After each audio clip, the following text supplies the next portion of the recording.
Cody was still quite shaken from finding out that she was the owner of a priceless set of jewels that had been left for her by her mother.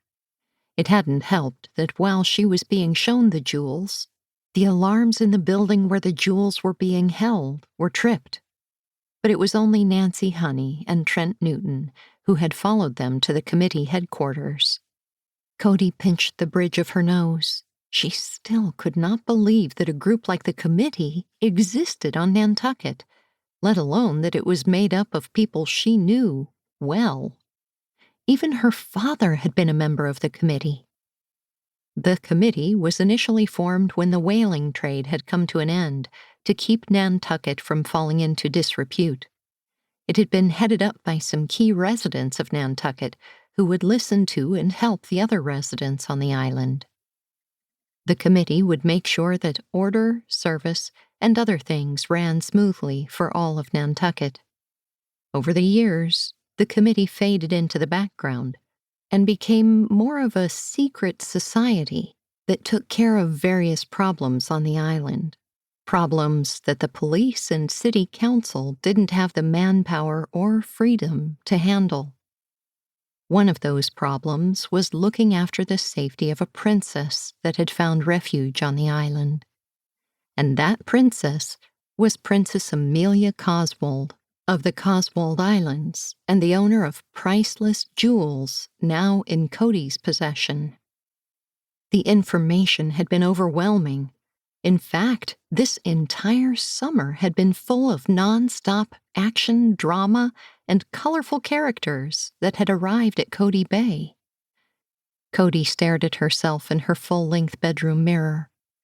Her whole world had been turned upside down, and although she still looked the same on the outside, inside she was not. How could she be? She'd been lied to, had things hidden from her, and now felt like her entire life had been a lie. Cody's parents weren't who she thought they were. Her son had hidden a handful of expensive jewelry a princess had asked him to keep for 12 years. Connie, who'd been in her life since she could remember, and even Cody's grandparents had kept things from her.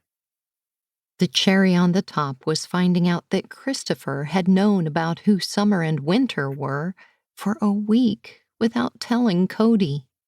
How was Cody supposed to trust anyone now? She'd always prided herself on giving people the benefit of the doubt and feeling that everyone had a reason for what they did. It was similar to telling a white lie to stop your child from hurting themselves or doing something stupid. Even keeping something from someone that you felt could be destructive in some cases, Cody could understand. But where did you draw the line?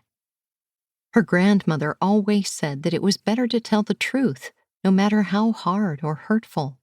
Sometimes keeping the truth from someone could get them in more trouble or put them in danger.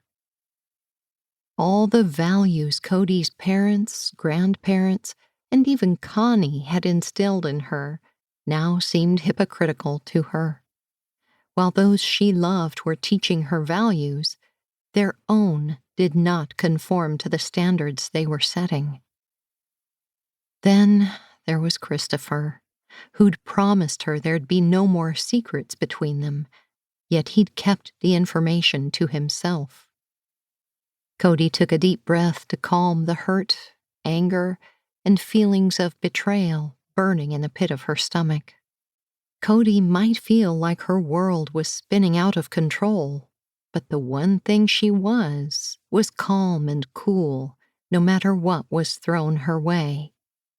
She'd found early in life that the only one that suffered if you gave in to your anger and hurt was yourself. Cody kept her breakdowns for when she was on her own. She never wanted to live with regret, and words were something that once out there couldn't be taken back. Cody felt a little calmer and turned to go face the people waiting for her in the living room. She'd taken a few moments to get herself under control.